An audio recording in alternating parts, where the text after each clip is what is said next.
All right. Okay. Let's start.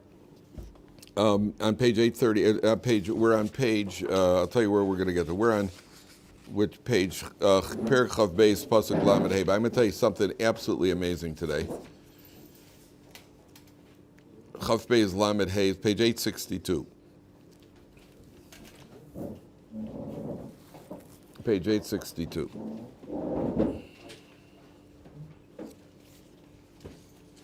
Okay, that's why we always recommend, by the way, that engagements in the Torah world are as short as possible, because the engagement period, there's nothing to gain and everything to lose. You've already made a commitment, so to get to know each other better, what do you need to know? You already made a commitment. You're getting married. And all that happens is couples hang around. The more you hang around each other, the more chance there is for somebody to say something wrong, do something wrong, that sort of thing. Therefore, in the frum world, couple gets engaged. Let's get to the chuppah. Let's get to what do you call it? Because otherwise, there's no benefit. There's no benefit. So there is a certain amount of time that they need to speak to each other. And in the frum world, generally they'll meet each other once a week. They'll meet each other once a week or once every 2 weeks, and they'll speak on the phone once a week. That's it.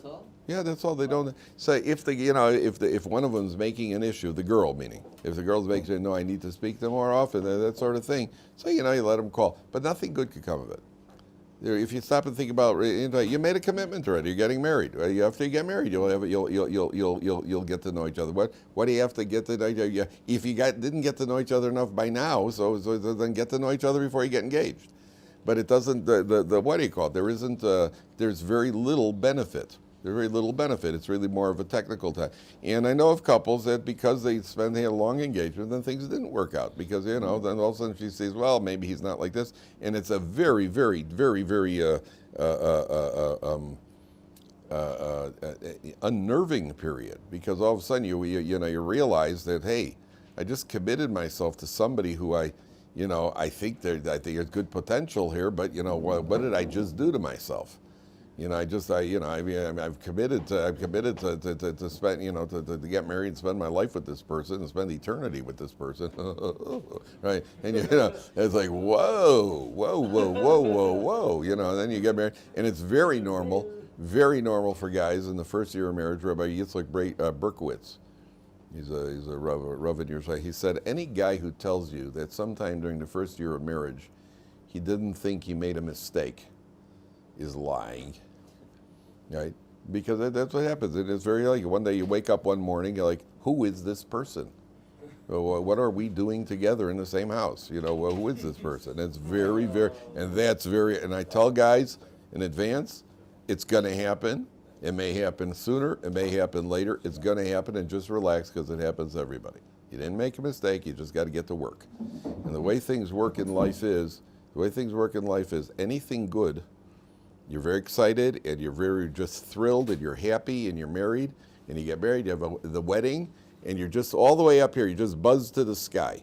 The problem is when you're buzzed to the sky, there's only one place to go from there, which is down. And that's going to happen. And when that happens, people are like, whoa, this isn't what Hollywood taught me and this isn't what I expected, and it's artificial. What I always tell people is there are 5 zones in life. Life is lived in 5 zones. There is where things are okay. Things are basically okay. Things are, cruising along. Where things are good and where things are a bit of a hassle. These 3 lanes are where life is generally lived. Things are okay, things are good, or things are a hassle. Then there are going to be those few moments where things are unbelievable. And there are going to be chas v'shalom, those moments where things are terrible. You never make any decisions in this zone or in this zone because your emotions are out of whack. Never make any decisions. That's why, in fact, when a guy goes out with a girl, he comes back, and I say to him, how was it? She's unbelievable. She's great. Be careful. He's obviously infatuated. And he may go and make a decision now on something very artificial. Whereas if a guy comes back and says, yeah, good, nice girl, good potential, she's yeah, good. Then you're thinking with your head. And if a guy says to me, she's perfect. Listen, buddy, you need some serious help. Oh, she's absolutely perfect. Just perfect. Just perfect. She's the new Rivka Imenu, right? Ever since, she's just perfect. That means you're perfect. Because you must have got, because God gives you what you deserve. And you're perfect, so she's perfect. That's why you got a perfect one, huh? But I know you and you're not perfect, which means she's not perfect, because I'm not perfect. And every guy asks himself, by the way, at some point, this is the funniest part, every guy at some point says, why would I want to marry a girl who's willing to marry me? How good could she be if she's willing to marry me? Because I know what I'm really like. That's like Groucho Marx's famous line. He said, why would I want to join any club that's willing to have me as a member? It's a famous line from Groucho Marx. And it's very much the same. The answer is that she's better than you. That's always the answer. They are better than us.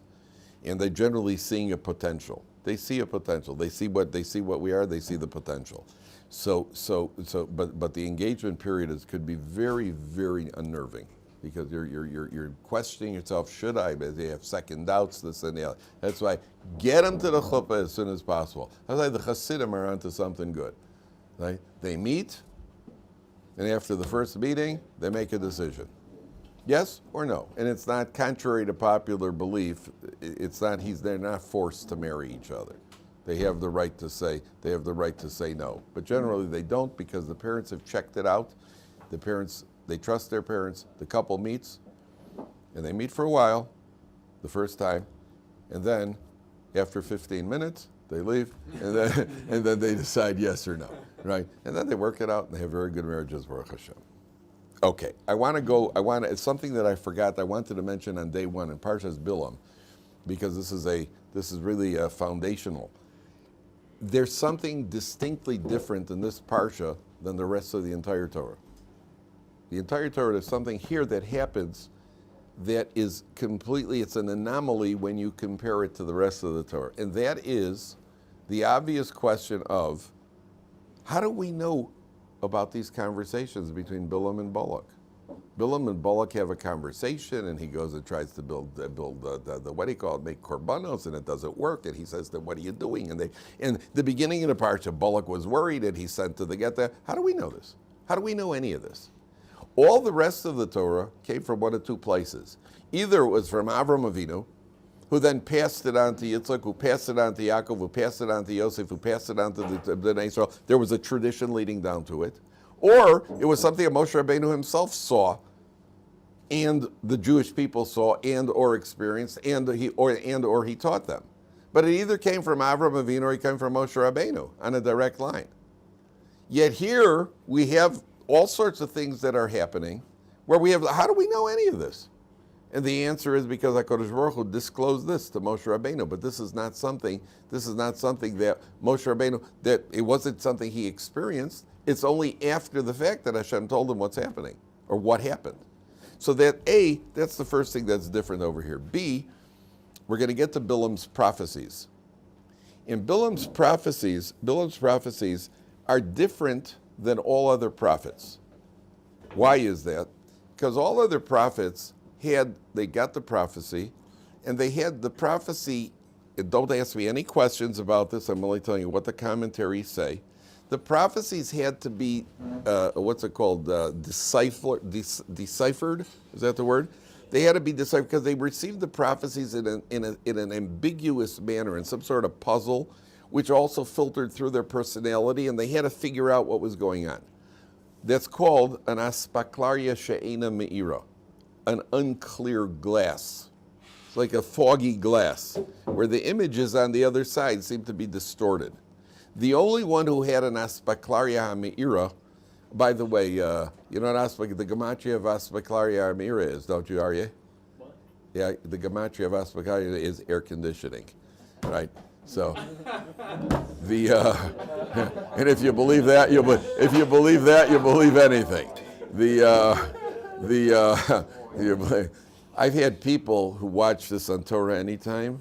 A guy comes to me from the other, he says, oh, my mother watches Torah Anytime. She wants to know how your cough is. because I was complaining about my cough a couple of weeks ago. My mother wants to know if your cough is better. You can't do anything out there. The whole world knows you today. You know, everything. Just Google people. So the other prophets, it was a foggy glass. That's how it's described in the classic commentaries in the Gemara. The only one who had a clear glass, who saw exactly what God was doing, was Moshe Rabbeinu. He got a clear communication. Why? And the answer is because he's the one who's going to be telling us the Torah. The Torah there can be no margin of error here whatsoever. There's no margin of error. Bilam also has an aspaklaria ha'me'ira at the level of Moshe Rabbeinu. How do you like that? Why? Because he's going to have to give the blessing to the Jewish people the way God wants the blessing to come out, not the way he's going to have any tampering with it, and you can't ask me any questions about that. I'm only telling you what it says. Now, there's a remarkable statement in the Gemara. The Gemara says, since the time of the Beis Hamikdash, prophecy was taken away, and it was given to children and shotim, people who are mentally incompetent. Prophecy only exists now by children and by the mentally incompetent. That's what the Gemara says. What does that mean? My child is not a prophet, right? They certainly don't have the perfection of character necessary, and a madman is certainly not a prophet, right? What does that mean? It's a remarkable statement. It's a remarkable statement. The answer is, it's telling you a prophet, when he spoke truth, unadulterated truth. If what do you call it? If Yeshaya Hanavi tells the Jewish people, well, you're going to be trashed, you know, it's not like, well, but in a nice way. No, it's straight out, you know, straight for the jugular. And it's got it to be told, disasters, calamities are going to happen to Jewish people, and he tells them what's going to happen, because that's the prophecy that he got. There's no room to tamper with it. We, hopefully, people socially adept use a little tact. People sometimes are tactful. Sometimes people are a little bit, they talk around it to hopefully you'll get it without them having to be overly nasty. If the boss wants to fire you, he rarely comes in and says, you know what, you're fired. It doesn't. The boss will call you and says, listen, you know, we've been downsizing in the company, and we really appreciate everything that you've given us. You know where this is going, right? But they won't call you in and just say, straight, boom. There are only two people in the world who do talk like that. You know who it is? Children. Children have no tact.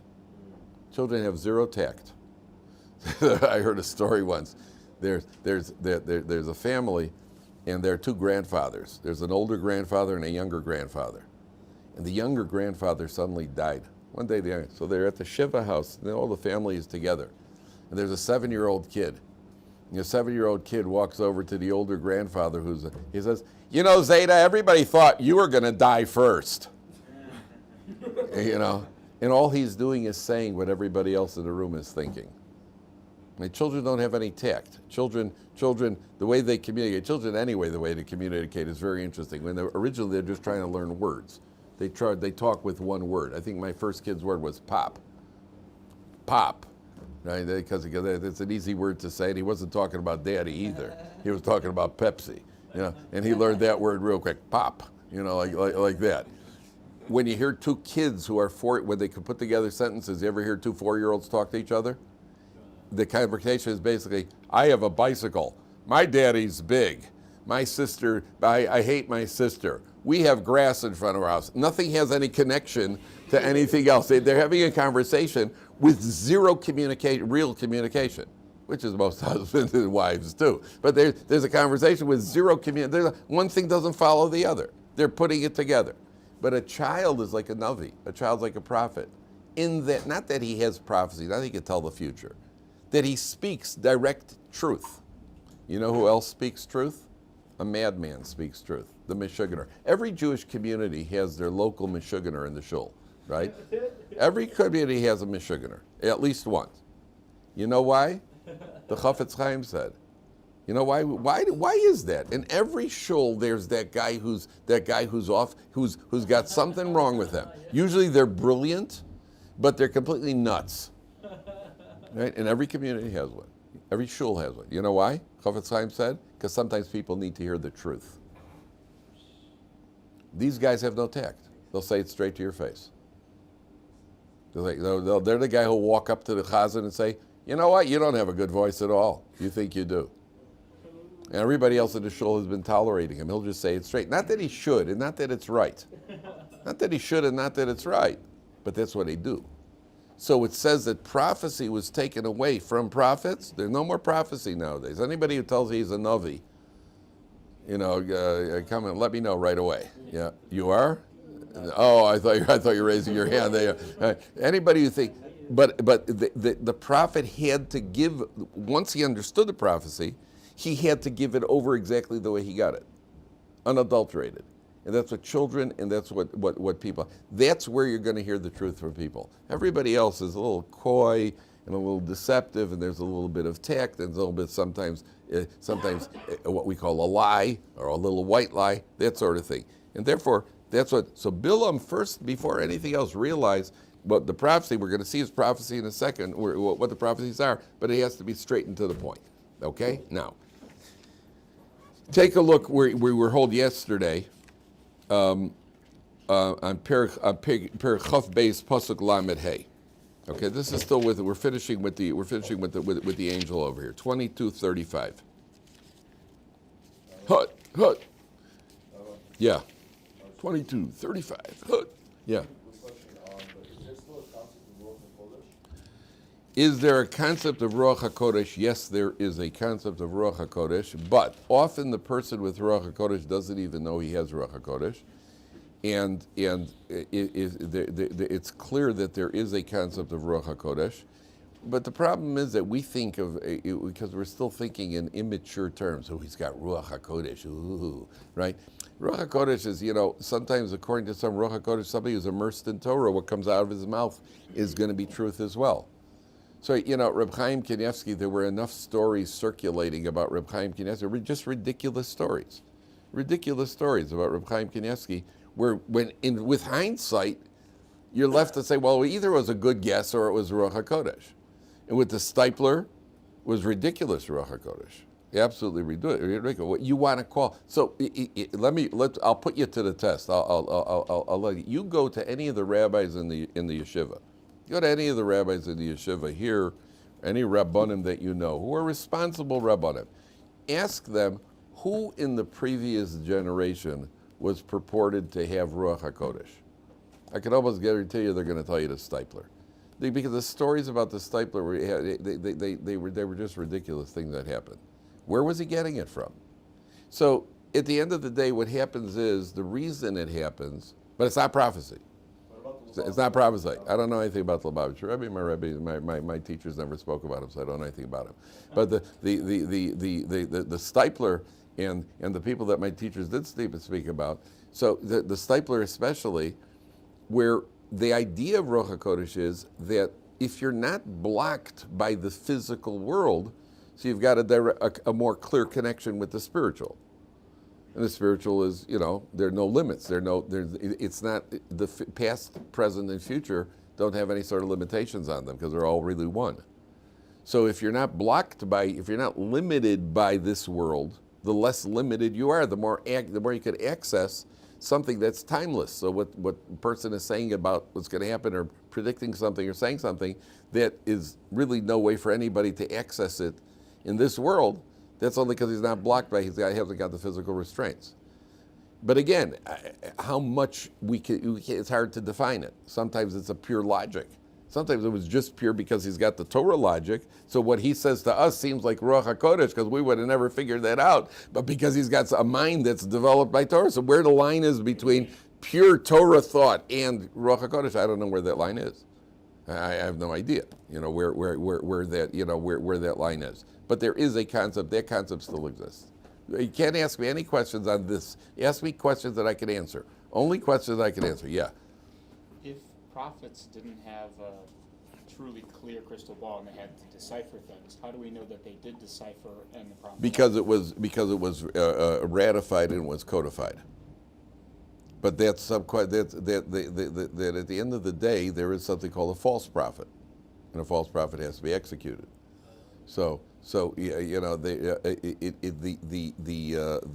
books of the Navi, those books were ratified. Meaning what they said came to fruition. Yes, it either came to fruition or that what they said, some of it came to, some of it will come to fruition, but it's been codified as the 24 books, so that we know. Moshe Rabbeinu was 100% clear. That's the. Okay, I want to go on. The Pasuk Lamed Hey, it says like this. On page 862. Now, remember yesterday, Bilam said, I've sinned, and we spoke yesterday about how the sin is that you have a responsibility to not have gotten involved in that. You have a responsibility to not have made that mistake. So, Vayomer Malach Hashem el Bilam, it's about 9 lines from the top. The Malach, the angel, then says to Bilam, Leichim ha'anoshim, go with the men. What I speak to you, that's what you're going to say. Bilam, sorry, Balak, so Bilam goes with them. Now, this is all along the angels have been trying to stop him. And all of a sudden he turns around and says, okay, now you can go. Which is very puzzling. So, one of the ideas here, Rashi brings down, the way a person wants to go, he's led. But this is a frightening idea. When a person sees he's going to do something wrong, and nothing is really impeding it, sometimes you want to do something wrong, and you feel you're just being blocked off. That means that Kosh Baruch Hu is helping you out to not sin. The guy says, I'm going to go eat a treif pizza. So I go over to Pizza Hut. Finally, I'm going to give in. I've never had a treif pizza. I'm going to go to. So guy goes over to Pizza Hut or whatever it is that you're making faces. But Domino's or wherever it is, and the guy goes over to the pizza shop. They happen to be closed that night. Then he wants to, okay, I'll go, forget Domino's, I'll go to Pizza Hut. Drives over to Pizza, gets a flat tire. So HaKadosh Baruch Hu is helping him to avoid it because somehow he has a merit. But the guy who's going to do an Avera, and the doors are open, and there's no impediment, that's a penalty that he's paying. You're now paying the price. You should have stopped. I told you 3 times to stop. I told you 3 times not to do it. And you're still going to do it? Now, I'm going to not interfere with you, and that's a price penalty, and then you're going to be accountable for it. So Bilam is now paying a price. And I says, okay, if you want to go, go. That means I'm pulling off the restraint now, because this is what you want to do, but boy, are you going to pay for this. And a person in life has to know, if there's nothing interfering with me, and I'm trying to do something inappropriate, nothing's interfering, then I got to wonder, because that means that I've lost the merit, whatever merit I had, to have somebody help me to avoid it. Now I've lost that merit. Okay. Now I want you to go on to where what the Jewish people are. So take a look at Perek Chav Gimel. We're skipping all the way ahead now. First of all, Perek Chav Ches. Perek Chav Gimel, Pasuk Ches. On page 864. I want to show you something remarkable. Bilam says to Balak, top of page 864, I want you to build me 7 altars, and we're going to make 7 cows and 7 rams.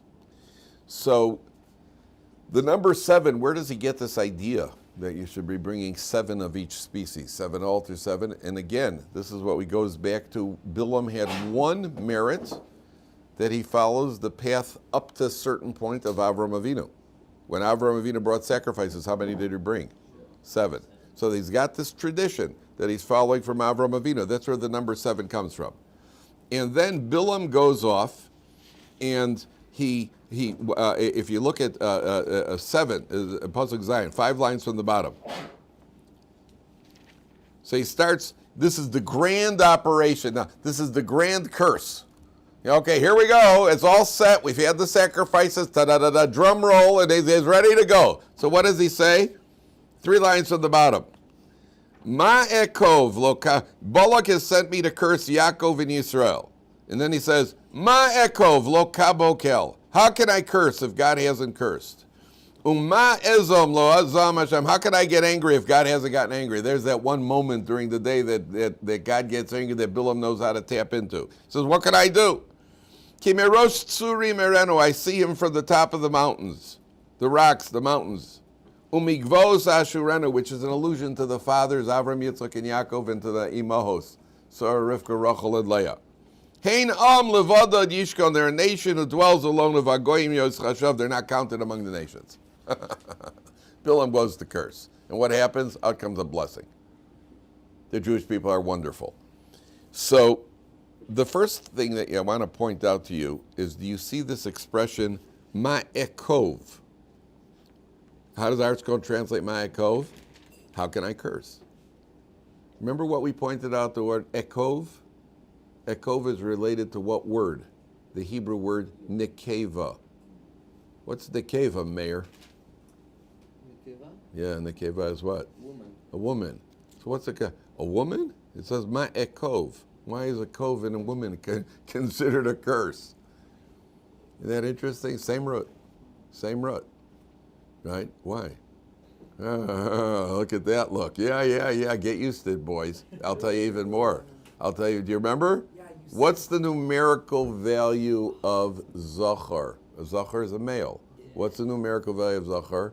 227, which is the same numerical value as bracha, which is blessing. Take that, Lisa. Right? What do you call it? Right? Bracha, man, what do you call it? Male is bracha. Female is the same root of curse. That's very interesting. And now something really fascinating. By the way, who does it say, according to our sources, Bilam is either the same person or a reincarnation of whom? Lavan. He's either Lavan or a reincarnation of Lavan. And you find a lot of similarities. Now turn back to Parshas Vayetze for a second. All the way back. Keep the place over here. Yaakov is what do you call it? Yaakov is in Lavan's lair, page 150. Right? Page 150. What are you laughing at, Mayor? And if you are laughing, laugh now. Right? Now who's laughing, Mayor? Yeah. Okay. So what do you call it? If you look at Pasuk, page 150, and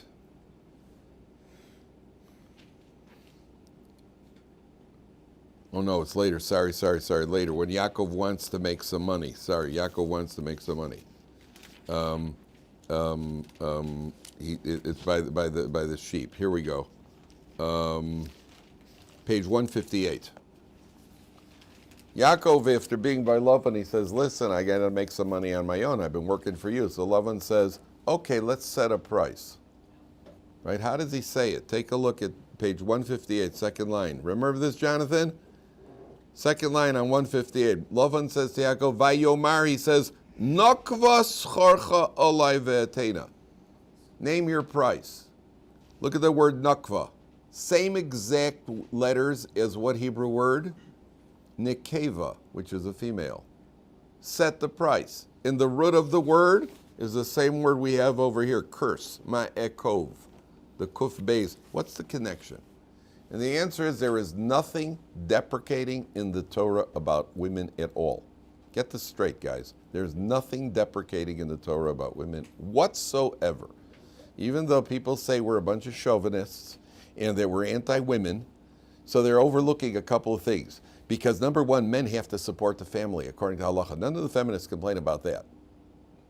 That they don't complain about. The men are saddled with responsibility to support the family. How do you like that?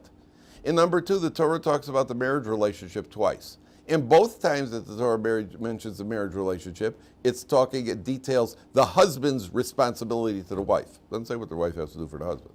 How do you like that? That they never complain about. The male is bracha. Zachar is bracha. Oh, we're a blessing. She's a curse. If you think that in those terms, then you miss the whole point. A bracha means, when we describe bracha, you know that the word bracha is the same letters as the Hebrew word brecha? You know what a brecha is? A brecha is an overflowing spring. Men are energetic. Men are always looking for more. We always want to spread. We want to spread out. We're never happy. We're always making, we're always ready to go for the big one in investments. Guys, a man who's been working the same job consistently for about 3 weeks is ready for a change. right? Hey, boy, I've been doing this for 3 weeks. I feel like a dog. Let's get out of here. I got to go do something else.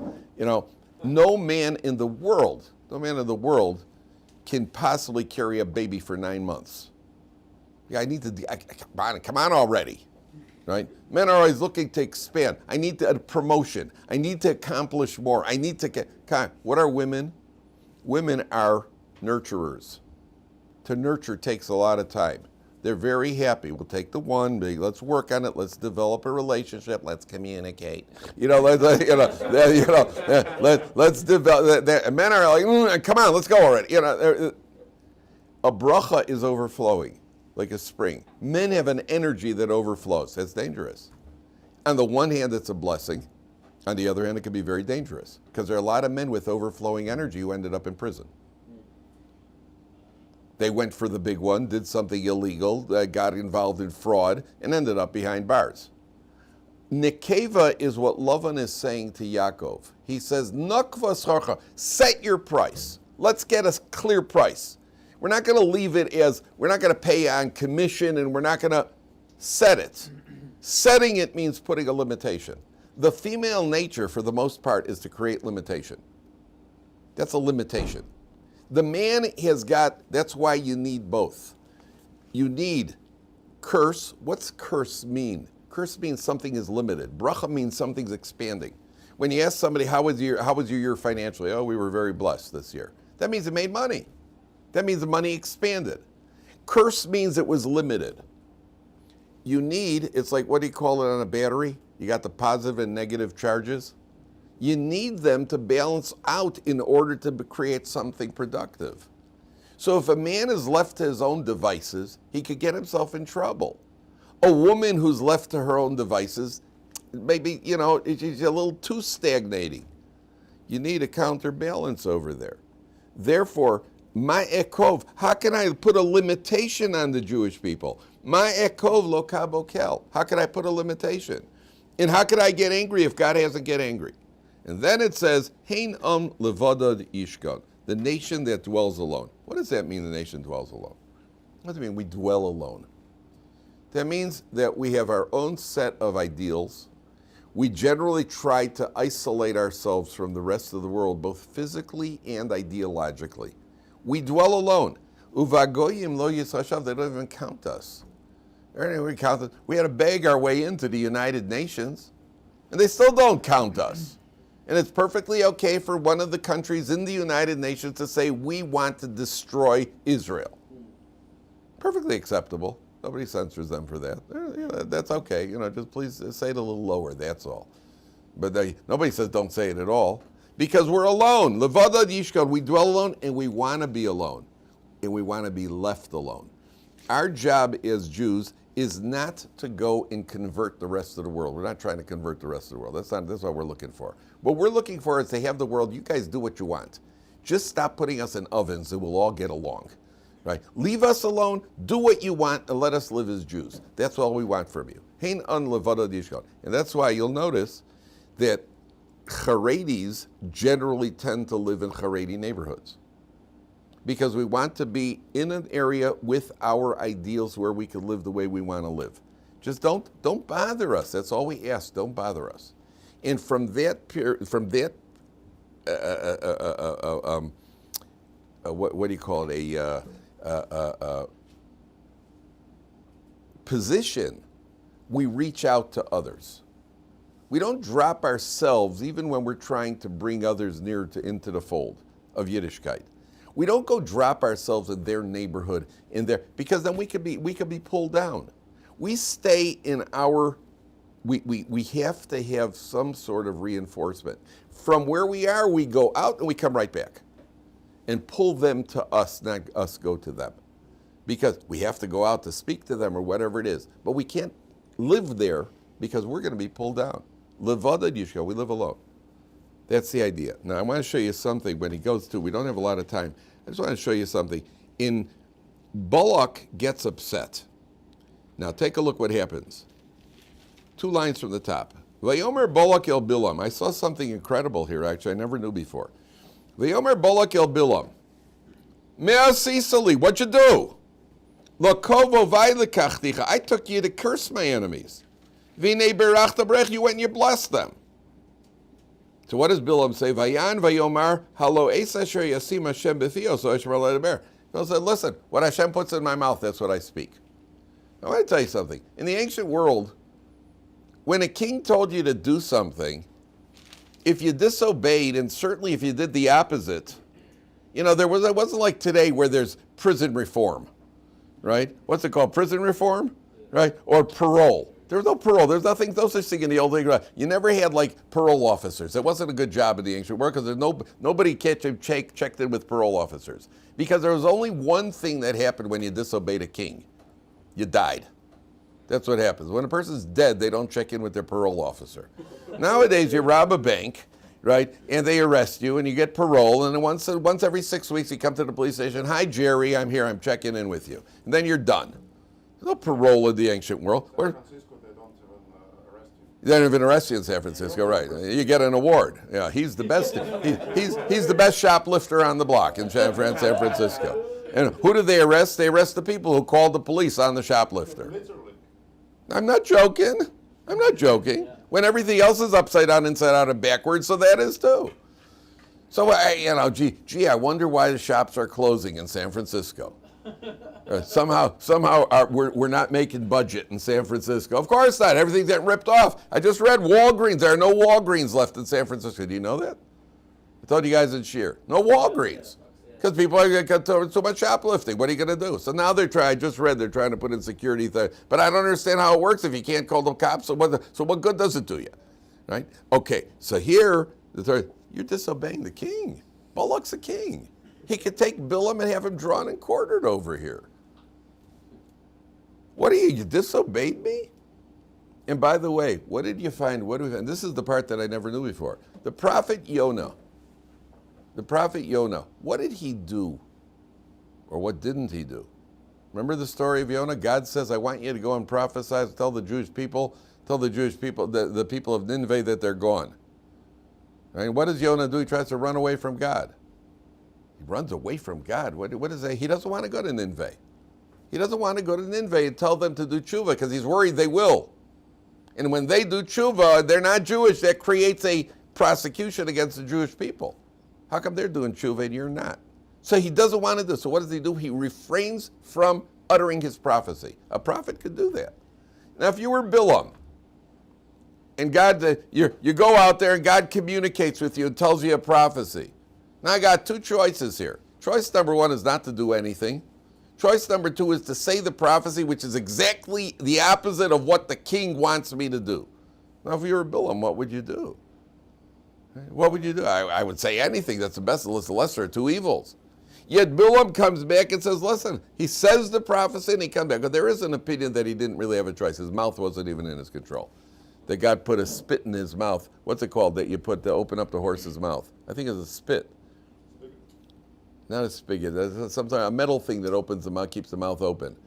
It's not exactly a muzzle. It's like just a metal bar. What's it called? It's something like that opens it up. And Bilam, so there is an opinion that he didn't really have a choice. But if he did have a choice, he's pretty bold to come, and this is a merit for Bilam. This is counted as a merit for him, that he's willing to take the risk. You understand what a risk this is? And he's willing to go and do it anyway. Okay. So Balak says, okay, I got a better idea. Now, watch this. Vayomer love Balak, lechana iti el mokom acher. Go to a different position.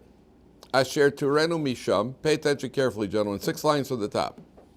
Efes katseu sir'eh. You'll see the edge of the Jewish people. V'kulo losher. You won't have a view of seeing the entire nation like you did in the first prophecy. V'kavdo li misham. Curse me from there. The first prophecy, he goes up and he sees the Jewish people. Take a look at, just to show you where it is. One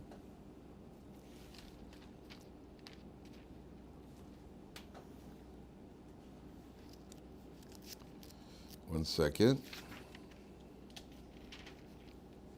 Yeah, it does say Kitsei Ha'am. Vayarmishab Kitsei Ha'am. Whoa. This doesn't make sense. I'll tell you what the commentaries say. See, over there he tells him, just one second.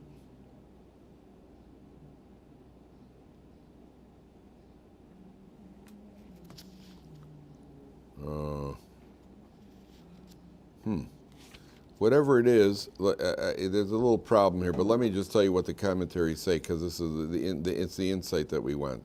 He says, "Efes katseu tir'eh." I want you to see the edge of the people. The kulo lo sira. Make sure you don't see the entire Jewish people. Why does he emphasize that? You'll see some of them, but not all of them.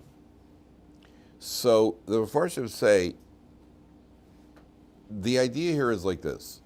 Balak is concerned, why didn't the curse work the first time? Because Bilam was looking at the entire Jewish people. When you look at the Jewish people in mass, we're pretty good. We're doing pretty good.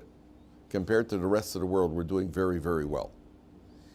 If you want to find flaws in the Jewish people, you're going to have to look at individuals. Katsehu, you have to look at the edge.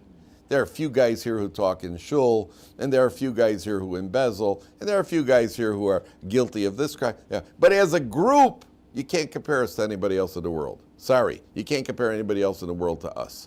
As a group, there's less domestic violence, and there's less crime, and there's less drug abuse, and there's less murder, and there's no murder.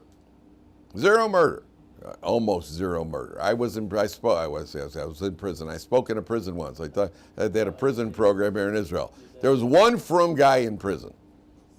One frum guy, long beard. He looked like he stepped right out of a souvenir shop in Mea Shearim. Right? One frum guy in the prison. This is hard crime. And I said to him afterwards, "What are you here for?" So he smiled. He said, "I forgot to pay my taxes." Right? But he wasn't there for violent crime. There was also one other guy with a yarmulke, kind of what do you call it, a Zionistic kid, who got arrested because he was walking around with an M16 looking for Arabs, right? So he got arrested, something like that, or he declared that he wanted to, so he got arrested. But there were there's no violence. That's what he means. Efes katseu tir'eh. You'll only see the edge of the people. Look for the minor flaws. When you're looking at the entire Jewish people, your curse isn't going to work because they're too good. We have to pick on little individual things, which is what people always do want to criticize us. They always pick out isolated events. I said, because they know that we're too good as a group. So I'll tell you a story through Rabbi Gottlieb. Rabbi Gottlieb told a story, but he was once at he sat on a panel. It was for a support group. It was for parents of Balei Tshuvas, parents who had suffered the agony of having their children become Balei Tshuvas. And he said there were about 200 people in the audience. And the final speaker of the night, the lady gets up, is the last question. She says, "I have a daughter who became a Balei Tshuva, and she projects a holier-than-thou attitude." So the first speaker said, "Well, they're really not supposed to," and blah, blah, blah, very apologetic. The second speaker is apologetic, the third speaker, fourth speaker is apologetic. The last speaker of the evening is Rabbi Gottlieb. Now picture this. Rabbi Gottlieb says to the mother, "Can you imagine what's coming?" They're all apologetic. So Rabbi Gottlieb says to the woman, "Well, did it ever cross your mind that maybe she is holier than thou? Right? When is the last time you prayed? When was the last time you gave tzedakah? When was the last time you did some self introspection?" And he just mopped the floor with her, right? So he told me that he felt he had to do that because he couldn't let 200 people leave, all thinking that Balei Tshuvas are just a bunch of monsters, right? So he said he understood the woman's going to be upset with him, but let people wonder why. Well, we are pretty good. We're working on ourselves. That's pretty good. Anybody else in the world is working on themselves like we do? So we are pretty good. Yeah, we have flaws here, flaws there. That's what Balak wants. Focus on little flaws, little things, because there are no big. The big thing as a group, we're doing very, very well. As a group, we're doing very well. That's what he said. Okay, we have to stop.